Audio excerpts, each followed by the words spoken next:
नमस्कार जय जगन्नाथ ओम शांति आपण मानक रक्षाबंधन बहुत सारा शुभेच्छा और शुभकामना। तो राखी आसी जाइए आज आम मैंने राखीर आध्यात्मिक अर्थ विषय बुझा। आम साधारणतः रक्षाबंधन कहले भाई भौणी संपर्क को भावी था माने भौणी भाई को राखी बांधे तो ता बदल भाई भौणी को जीवन सारा रक्षा करिवार वचन दिए। किंतु आध्यात्मिक दृष्टि देखा गले यहाँ केवल भाई भौणी संपर्क सीमित नुहे। रक्षाबंधनटा समस्त सहित बांधि रखार गोटे पर्व।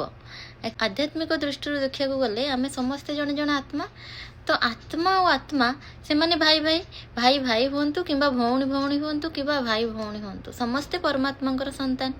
तो समस्ते समस्त भाई भौणी कहले चले बा भाई भाई कहले भी चले।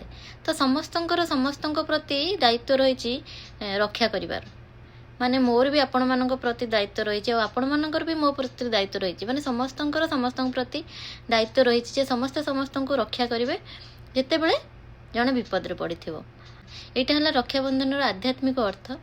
रक्षाबंधन हूँ पवित्रता सुरक्षा आउ विश्वासर प्रतीक और राखीर पवित्र सूता होउची पवित्र संकल्पर प्रतीक। जे संकल्प को कौन कौन संकल्प ना संकल्प है जन समस्ते समस्त को रक्षा करिवार समस्ते समस्त को सुरक्षा देवार और समस्ते समस्त प्रति विश्वास रखिबार संकल्प। से भगवत गीतार मध्य कहुई जेते बेले आत्मा आत्मा भितरे बा परमात्मा संतान मानक भितरे परस्पर प्रति स्नेह श्रद्धा सहानुभूति विश्वास ये सबू पॉजिटिव संकल्प रही थाए सेते बेले प्रत्येक आत्मा निजे निजे सुरक्षित अनुभव करे। कारण तार अन्य आत्मा को प्रति जो विचार थाए से अपर पक्षर आत्मार मध्य से आत्मा प्रति से विचार थाए से कई कहा प्रति असुरक्षित भावना रखि न सेटा हूँ आमर एक्चुअल सुरक्षा।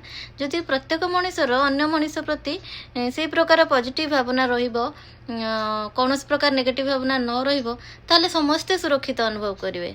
सेटा को ही प्रकृत रक्षाबंधन कहले कौन से भूल हेब नहीं जो थे कि प्रत्येक मनुष्य भय अशांति दुख ठारू निजक सुरक्षित अनुभव करे।